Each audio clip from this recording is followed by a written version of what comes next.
Today's video will be upgrading the Super Socket 7 2 megabytes of L2 cache AT computer. We review old technology from games to old PCs, and don't forget the doors. Cleaning their get ancient electronics. We cover it all.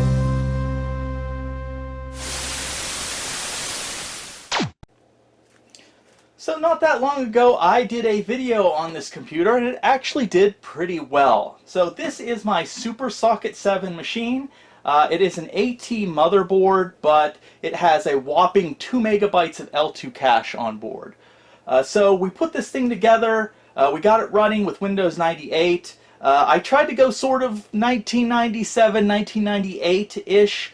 We put in a little bit of a strange CPU. It was a AMD K6 III, but it was the slowest clock. It was like 333 megahertz, a little bit unusual. And we put in the Intel i740 video card, AGP, which is a little bit of an unusual card. And we talked about these things, and the video went well. The machine ran well. It actually ran better than I expected to.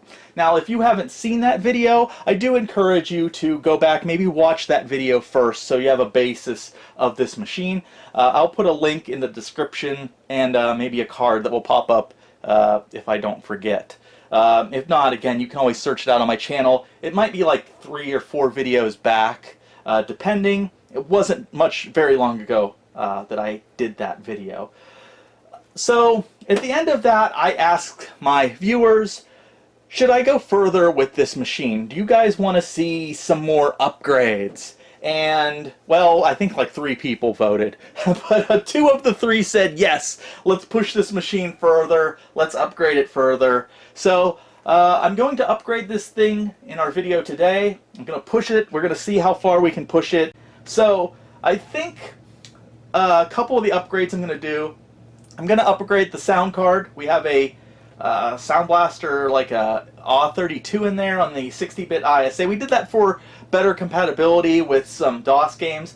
For this build, what we're going to do with it, I'm throwing out any concerns or cares about compatibility.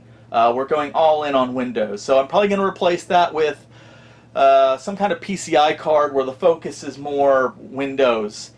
So some kind of later PCI card with maybe EAX or some kind of sound feature support there. The 2 big upgrades, though, we're going to try to push the CPU. So I'm going to try to put in the fastest K6 III I can. I believe this board supports the K6 III Plus. So we're going to try putting that in, and we're going to see how fast we can get it. And, of course, our video card. We're definitely going to do an upgrade from the i740. So we'll see what we can, what is the most powerful card we can put in there. It's not, I don't want to go outside of the early 2000s. I don't want to go like some kind of ridiculous Radeon AGP card from like 2007 or something. We'll kind of stick around the early 2000s. We're going to get bottlenecked anyways with Super Socket 7, so I don't think that's going to be a big deal. So yeah, we're gonna take a look at, that's the 2 big things, I think, the CPU and the GPU. So with all that said, I think the first upgrade we should try here is the CPU. So we already have a AMD K6 III in there running at 333 megahertz. So I think we should go with an AMD, well, we're going to try. The board should support the Plus processors. So we're going to try this AMD K6 III Plus. These run at a lower voltage, so they do have the L1 and L2 cache on the chip, so this should be able to work. This is rated at 450 megahertz, so just as is, it should run in our machine just fine with just the voltage. But I have overclocked this particular CPU before to 550 megahertz without issue. So we're going to start there. We may try to overclock it a little further.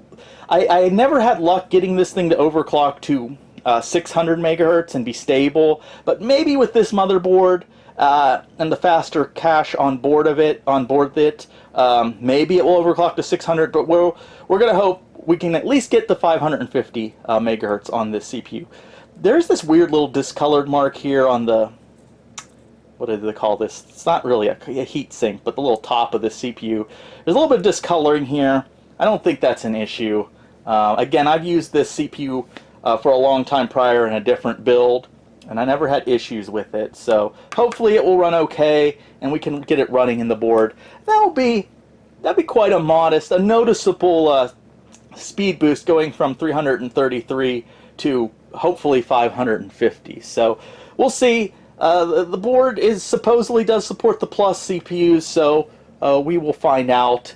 And theoretically, since this has L1 and L2 cache on the chip, the cache on the motherboard will become theoretically L3 cache, a whole 2 megabytes of it.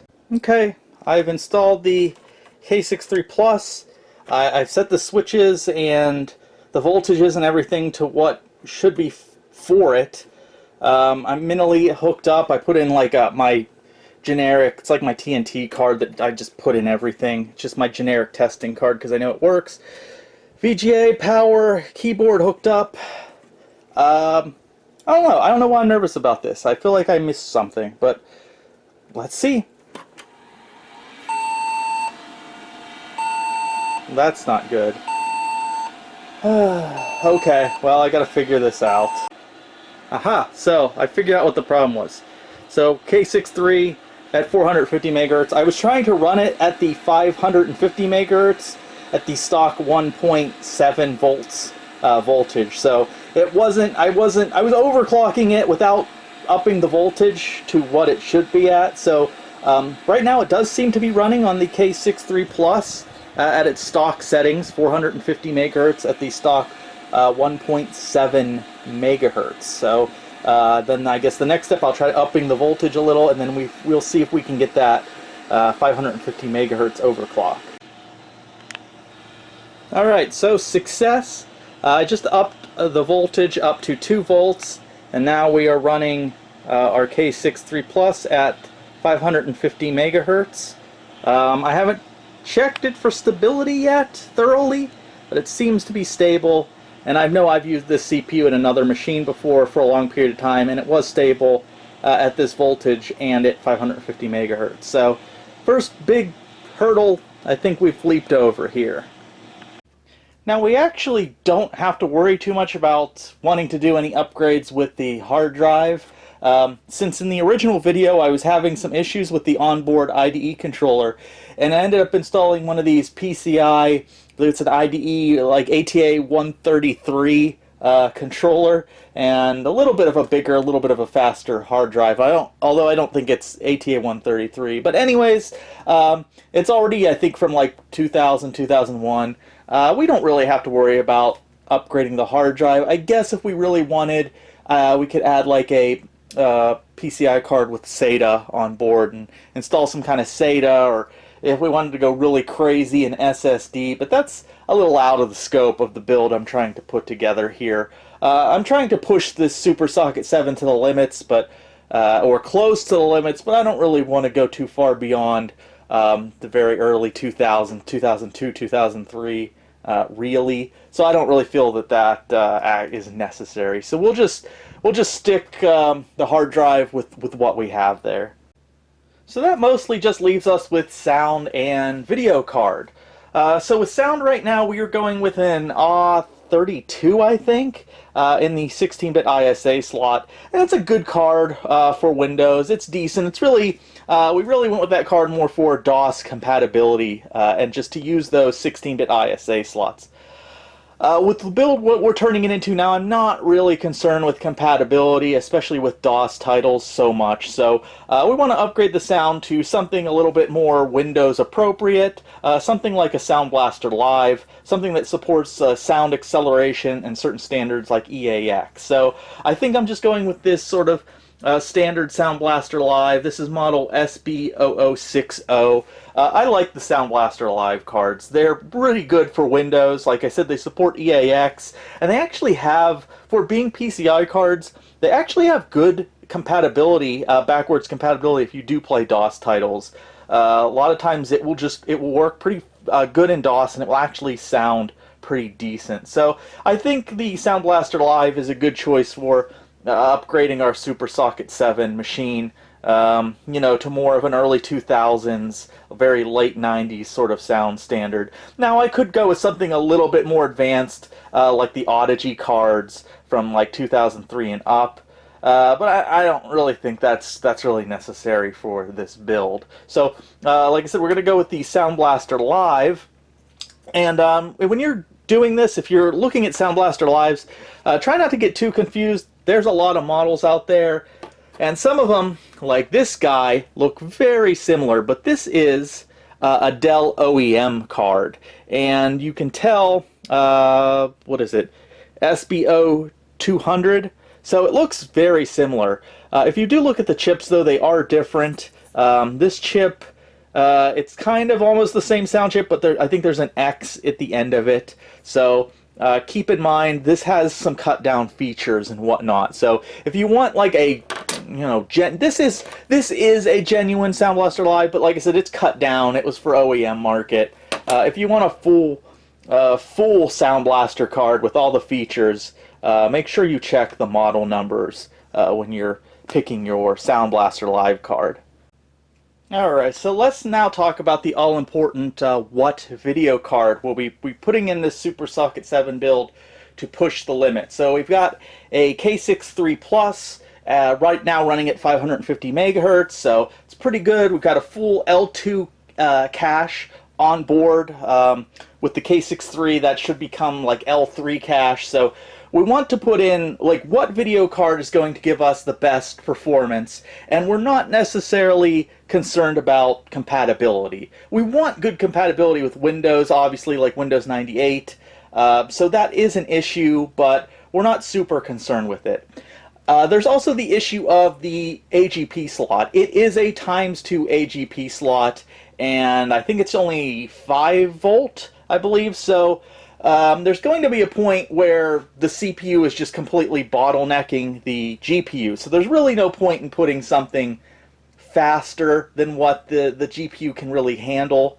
And also, we have to keep in mind, we don't want to put in something that's eating a lot of power. 'Cause it depends on the board, but you've got to worry about that a little bit, because you could put in the wrong board. Certain boards you can fry them by putting in incompatible. Specifically, one of the FIC boards. I don't know why the number. I use it a lot. It's one of my favorite Super Socket 7 boards, but it has issues. Actually, putting in a Voodoo 3 can fry the board, certain revisions of it, just because the power draw is too much. So I don't want to stress this board too much by putting in like a super high power card that's just drawing a lot of power through the AGP slot. So we have to kind of consider that as well. So what card is going to give us the best bang for the buck here?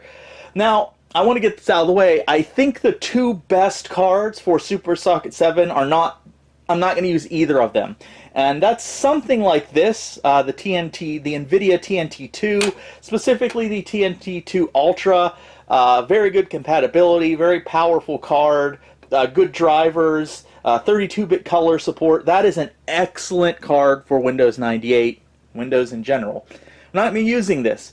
The other card that might be even better than the TNT2 line is the Voodoo 3, any of the Voodoo 3s. And of course, very powerful, very compatible with motherboards. They don't really use the AGP features. Of course, they use the Glide API, which not every, but lots of games from the 90s and in Windows used. So those are your best choices for, I believe, for Super Socket 7. We're not going with either of those. So I was considering a number of cards for this build, so let's just go through them. So, and again, this is just an example. This is something later. It's like a lot of you might think you might be urged or have the urge to just throw in, you know, something really super powerful. Like this is a GeForce 7300 GT. Yeah, GeForce 7300 GT. And this is a pretty powerful card, especially for Super Socket 7. But there would be, well, first of all, there would be so much power just left on the table. It requires a Molex. I think the power draw from this would be a bit, but also it wouldn't even work. This is keyed for, I think, 3.3 volts. So, for example, The keying is different. This wouldn't even physically fit into the AGP slot on our Super Socket 7 board. So I'm not looking to try something, you know, that crazy powerful. So here are the options that I was thinking of. And I was thinking about, my first option I was thinking about is this guy here. This is the GeForce 256 from, I believe, the year 2000, or maybe very late 1999. This is the SDR version. This isn't the DDR version. And this would be a pretty powerful and also period correct card. This card also draws a lot of power. I believe this is a pretty power hungry card, but I think this would work. And this would be a good option for a really powerful video card that would kind of push our K63. But there's also other considerations like this guy here. This is a GeForce 2 MX400. So this is one of the better. The MX GeForce 2s were kind of like cut down, more budgety GeForce 2s. But the MX400 actually had a full 128 memory bus, and this actually is about equivalent in power to our GeForce 256, except it has, I believe, a little bit better like features, like TNL feature. This supports it a little bit better, and it's also a little bit less power hungry. So I think you'd be using less power with this card, but it would be just as powerful as the GeForce 256. So I think something like a GeForce 2 MX400 is a really good match for our Super Socket 7. But I wanted to push things a little bit higher than that as far as performance goes, and that leaves us with something like a GeForce 2 Ultra. And I think the higher end GeForce 2s are probably about the best bang for the buck you're going to get with a Super Socket 7 board if you're just going for raw power. Unfortunately, I think we're going to be losing, like, this is, I think we're definitely going to hit bottlenecks with this card. And I just feel like there's still going to be a lot of power wasted using this GeForce 2 Ultra.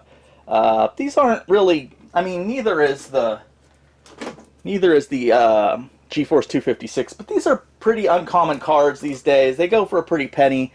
I don't know. I feel like I might want to put this in a setup where it's being utilized a little bit better. So I think the best thing to do in this situation for raw power is we're going to go a step down from the Ultra. And this is a card I have recently acquired. And this is just a GeForce 2 GTS Pro. So this would have been one step down from the Ultra. So I think this is still pretty overpowered for our Super Socket 7, but not quite as bad. I couldn't find stats for like how much electricity this draws or power this draws, but I'm guessing it's not as bad as the Ultra. This is still plenty powerful. I think we're going to get, as far as just pure like benchmark results, I think we're going to get the best results with this guy here. We're still going to be bottlenecked by the CPU. We're still going to be bottlenecked by the AGP. I don't remember off the top of my head if this is AGP times 4, but we're limited by the slot on the motherboard. So, but I think this is going to give us the best sort of bang for the buck here as far as power goes. This is actually, I think this is the Hercules version. This is the 3D Prophet 2 GTS Pro with 64 megabytes on board. This isn't the original cooler. It came without the cooler. I had to slap on a cooler. It's just got VGA and S-Video out. I have sort of lightly tested this card, so I know it works. It posts with it, but I haven't really put it through its paces. So we'll see. If this doesn't work for whatever reason, I think we'll just fall back to, we'll probably fall back to the MX400. But hopefully this thing works. I love this card. It's very beautiful. I like the blue. I like the blue heat sinks and everything. It had a blue fan and heat sink, but like I said, when I acquired this card locally, I think I found this on like OfferUp or something, it was missing the heat sink. Not usually a good sign, but, well, no, wait. It wasn't missing the heat sink, it was missing the fan. So I just put a fan on it, but it originally had a different heat sink and fan. So hopefully this card will work, and I do think this is kind of going to give us the best bang for the buck as far as power that it's going to give us. as well as compatibility. This card is from 2000, maybe 2001, I think 2000. So we're still kind of being sort of period correct here. So with drivers and everything, I still think we're going to have a good level of compatibility with this card, and we should be hitting the max with what we can do with the with our CPU and motherboard. So that is the elements here. We're going to all put it together, and then we're going to cross our fingers and hope it all works, and then we're going to run some benchmarks, and we're going to be comparing it to our first iteration of this Super Socket 7 machine, our 1997-98 iteration. We'll see how much power we've increased here. All right, so we've got everything installed. I've got the Sound Blaster Live. I have the GeForce 2 GTS Pro installed in there. We know this thing was booting up. We know the CPU, the AMD K63 Plus at 550 megahertz is working. So hopefully this will boot up okay with the GeForce and everything. Of course, we're not going to have any drivers installed, so I've got some drivers here. And then we'll install the drivers, and then we can run some benchmarks in games. So hopefully... Okay, it's not too... I thought one of those fans might be a little bit louder. There we go. So... Okay, well, it's working so far. So I'm going to get into Windows here, set everything up driver-wise, and we'll be good to go. I think for the GeForce 2 GTS Pro, well, I guess it's a OEM. It's like a Hercules card, so it probably has its own drivers. I may look for those. If I can't find the official drivers for that specific card, I guess I will just use my standby. I think it's NVIDIA drivers 45.27, something like that. So yeah, I'll do that if I can't find the... I think it's a Hercules card, if I can't find the official drivers. Alright, so the fun never ends here. So as I'm trying to overclock the CPU, and I'm playing with voltages, although I'm staying in safe levels, they were starting to be, well, not starting to, right from the start with overclocking, there was instabilities. And even going down to 500 megahertz, there were instabilities. And I don't know for sure if it's the CPU, because as I said earlier, I ran the CPU for quite some time in another machine at 550 megahertz, at 2 volts, I believe. And it ran fine, perfectly stable. Now, of course, time has passed. The CPU might be degrading, but it could also just be the motherboard that has some issues, maybe. I don't know. But during all this back and forth, I started getting issues with the hard drive, bad sectors, and like right now it's going through the whole surface scan thing, just some issues, and I don't know if that's just random bad luck or if messing around with the CPU, restarting, changing voltages maybe did something that it affected the hard drive at some point. I don't know. That might be a little unlikely. I don't know. But I'm just going to try this. If it can't fix things...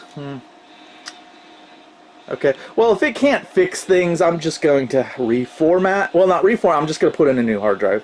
Maybe something faster. I don't know. But yeah. Fun times. I'm just going to stick with 450 megahertz. I could put in a faster K62 Plus. But at this point, I don't want to mess with it. I was perfectly stable before it. The 450 megahertz K63 Plus, 1.7 volts, whatever, wattage, volts, whatever. I'm just going to stick with that stock CPU setup if I have to put in a different hard drive, just to play it safe. It's still an upgrade from the previous CPU we had in here. Alright, so sorry, this thing is pretty noisy. I actually forgot this thing was so dang picky about hard drives for whatever reason. So I'm in the process of reinstalling Windows 98 SE, hopefully. It's taking a little bit of time there.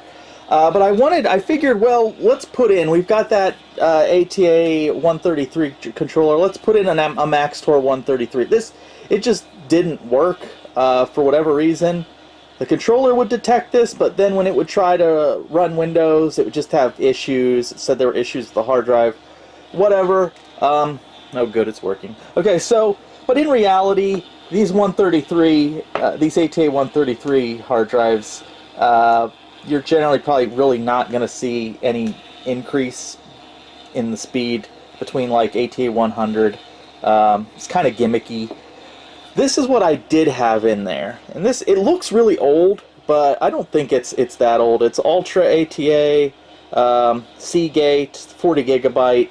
What I replaced it with isn't something a whole lot better. It might be a little newer. I think it's a Max Tor 60 gigabytes, so it's about 20 gigabytes bigger. I think it might be the same speed, but yeah, we'll see. So I guess the plan now, okay, good. So the plan now is just get everything reinstalled, set up. I'm just going to run all the, hopefully it's stable, and I'm going to run all the tests as is with the K63 Plus at 450 megahertz, 1.7 volts. It seems to be stable there. And I'm going to run all the tests. I'm going to do everything. And then, once I compile all that, then I'll try doing some overclocking. Maybe I'll start at like 500 megahertz. And then we'll see. So that way, if it craps out on me again, I have the results for 450 megahertz. So, you know, so that's where we are right now. All right, so here we are in here. Just a quick note. For whatever reason, my capture devices would not capture 800 by 600 from the GeForce. I don't know why. But it would capture 1024 by 768, 32-bit color or 16 just fine. So all of the images you're going to see here, all the capture is going to be 1024 by 768. I did do my benchmarks in both resolutions, 800 by 600 and 1024 by 768, but all you're going to see here is the 1024 by 768. It just would not capture for whatever reason the lower resolution. But yeah, here's a quick look here through looking at the board here. Now, I said it was a Hercules Prophet 2, a Hercules GeForce 2 GTS Pro, but I guess it's not. I'm not even going to be able to pronounce Guillemette, whatever. What is it? Guillemette Maxi Gamer. But I've also seen it like Guillemette / Hercules, so I don't know. Maybe they both made the card. But anyways, there's the specs there for this card. It's still a nice, regardless on who makes it, I still think it's a really nice card. I really like the color scheme and everything here. Alright, time for everyone's favorite bar graphs. Haven't pulled one of these out for a minute. So here we're comparing the old setup, the 800 by 600 16 colors with the i740. Now it's not just the i740. I also had the K6 running at 300, the K6-3 running at 333 megahertz. So it's not just the difference in graphics, it's the entire system that's changed. And the blue is our new updated at the same resolution, but with the CPU running at 450 megahertz, the GeForce 2 GTS Pro, and I guess the Sound Blaster Live, although I'm not sure how much that's going to affect the FPS in these tests. A little bit. So 3D Mark 99, we can see a significant jump in performance with the new setup. This goes on to 3D Mark 2000. I think 2000 and 2001 SE, at least 2001 SE does take advantage of the TNL function of the GeForce 2. So that can attribute to the higher score. It didn't even run, the 3D Mark 2001 SE did not run with the i740, or it either didn't run or I didn't do the test when I had that card installed. But either way, well, we just have the score there with the GeForce 2. So in our synthetic benchmarks, of course, the new setup, significantly faster in the newer benchmarks. And then just a couple games here. Expendable, not as much as a bump as you'd think. About 6, well, actually about 5 FPS. And then if Quake 3 does see a measurable difference in performance, with Quake 3 it actually looks like performance pretty much doubled there with the new setup. And just to add another category there, I threw in with the GeForce 2 GTS Pro in our new setup at 1024 by 768 32-bit color, and there actually isn't a big difference at all. It's pretty much all within the margin of error. So if you're running this setup with the Super Socket 7 and you're running the GeForce GTS Pro or something like that, you may as well just go for the higher resolution, because it doesn't seem like you're getting any performance at all if you drop down to 800 by 600. So you may as well go with 1024 by 768 and 32-bit color if you're using like an overpowered video card. Alright, so now let's look at a couple other individual games. So here I have Forsaken, and I remember in our old setup the game still ran pretty well. I think we were mostly getting in the 30 and 40 FPS, but here on the new updated, upgraded Super Socket 7 setup, we are actually hitting into the 80s a lot. So it almost feels like it kind of doubled our performance in Forsaken. So pretty good results with this one.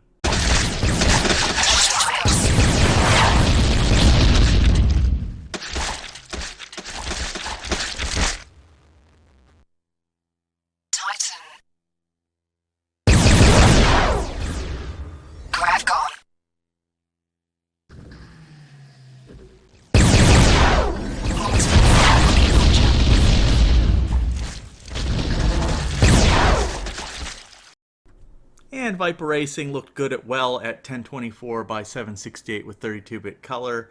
I didn't see any glitches or anything weird with the graphics. Everything looked and ran pretty well.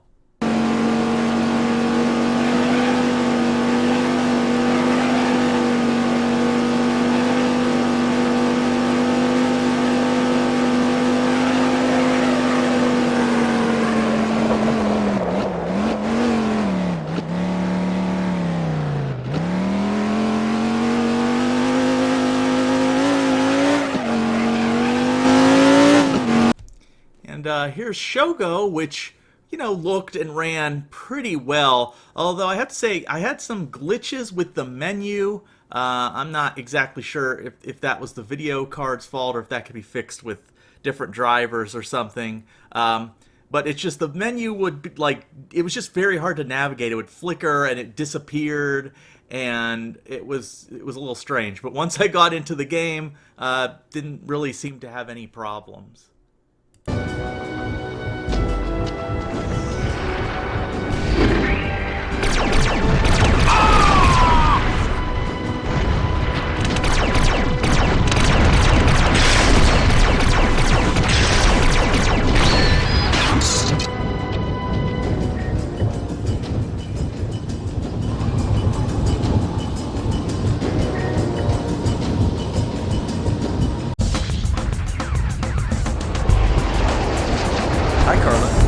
For you, Commander.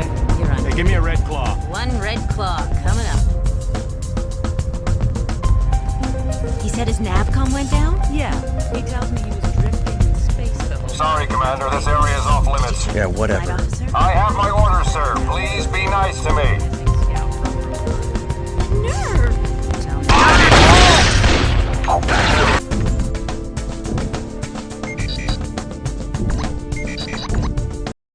And Slave Zero ran quite a bit better than our previous iteration of this machine. We were actually getting FPS at times in the 20s, but again, not smooth, not the, I don't know if I'd play this game on a Super Socket 7 build. You can, obviously you can see right here, but I mean, it's not the best, it's not the smoothest, but it is playable in my opinion. And yeah, this version of the Super Socket 7 build here with the GeForce 2, quite a bit better than the earlier iterations. And this is actually, the footage you're seeing here, remember, is 1024 by 768, so you can even turn the resolution down for a little bit of a bump in performance, but not a huge bump. But yeah, again, it was playable on this setup.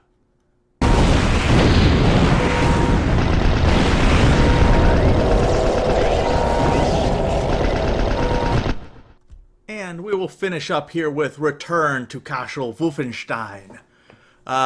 This game was unplayable in the previous iteration with the 333 MHz K6-3, and the i740. The game was just simply unplayable. I mean, technically, you could play it, but when there were enemies on screen, you were getting like 4 FPS. Even when there weren't enemies on screen, it was not good. But I'm happy to report now with our upgrades, with the 450 MHz K63 Plus, with the GeForce 2 GTS Pro, it actually is playable, even at 1024 by 768 and 32-bit color. It is now, with the current setup, actually playable to a degree, in my opinion. That one goes to war and takes the other one off the table.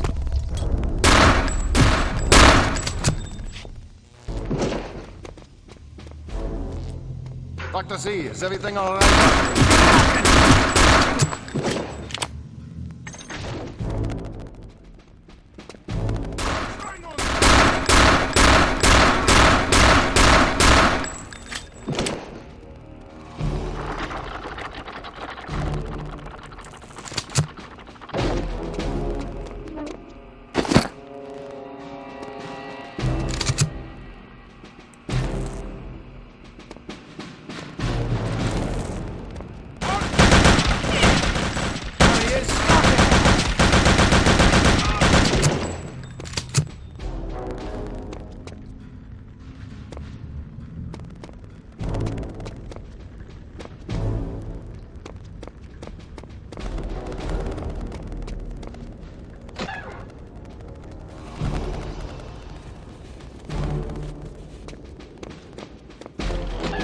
Someone's there?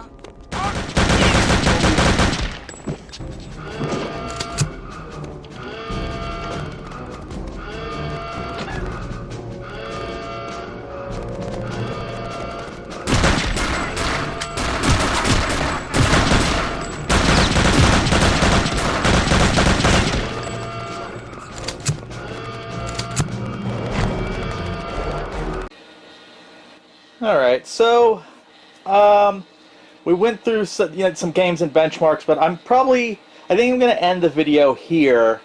And let me turn this off, just because it is a little bit loud.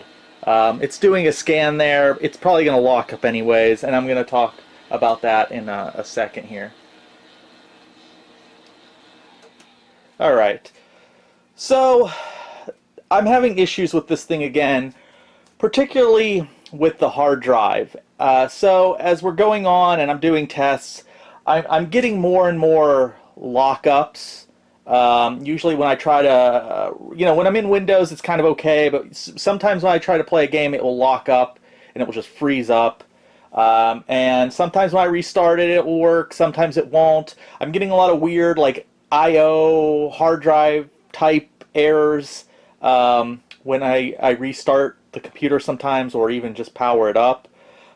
It's always doing the scan disk thing. It has found bad sectors, but even when it fixes it, supposedly the problems arise again. Sometimes it even locks up during the whole scanning the surface of the hard drive issue. So first of all, I use 2 different hard drives. I had having the same issues. It could be the hard drives. I could just have 2 bad hard drives, but I don't think so, because the first hard drive that I had in here prior to doing the upgrade, it was perfectly stable. I mean, there were some issues at first. The hard drive controller on the motherboard was kind of picky and wonky, so I did put in that, I think it's like a Promise ATA 133 PCI card hard drive controller.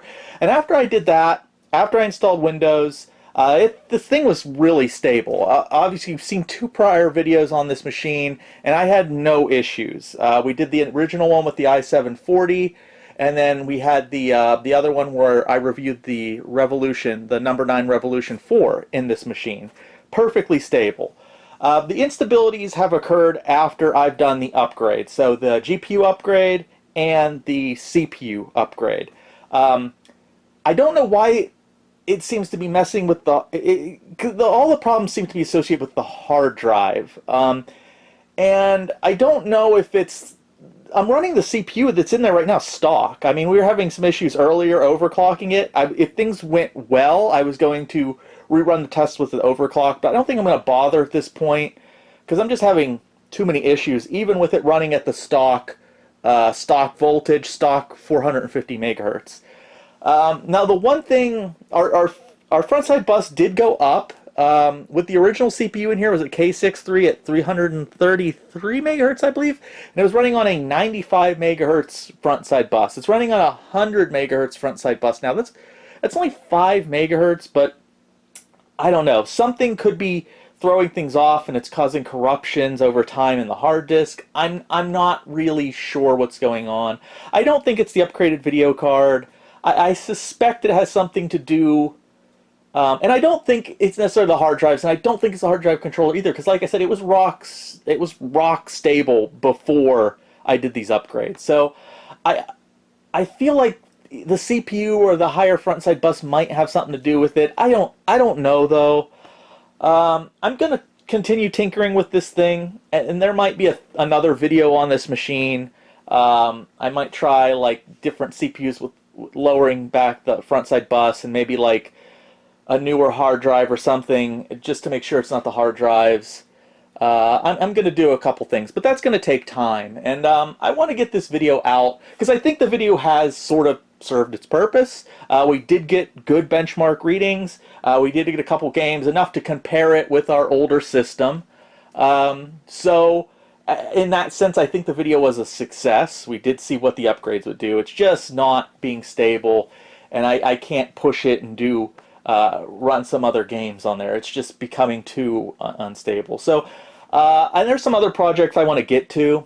So I'm going to put this guy on the back burner. It could be the motherboard too. It might need a recap. There might be some caps that are causing, maybe those can cause the issues. I'm not 100% sure. But I think I'm going to put this project on the backboard. You know, and I'll work on this guy later. And if I think it warrants another video where we can do this upgraded video again without the issues, and we can try some different games and maybe even get the CPU running faster, we'll do that. But as for now, unfortunately, it is what it is. We got our results though, thankfully, so we did get something out of all this. So hopefully maybe we'll see another part on the Super Socket 7 AT motherboard, another part where I've got it running stable. So that's it for now. Thanks for watching, and I will see you in the next video. And if you have any comments, what might be going on there, things I should try, let me know in the comments. I would appreciate that. But like I said, I'm going to put this on the back burner for a minute, and I've got some other projects I want to work on. One has been a while, so still got some interesting stuff coming to you. So I'll see you in the next video. Thank you for watching.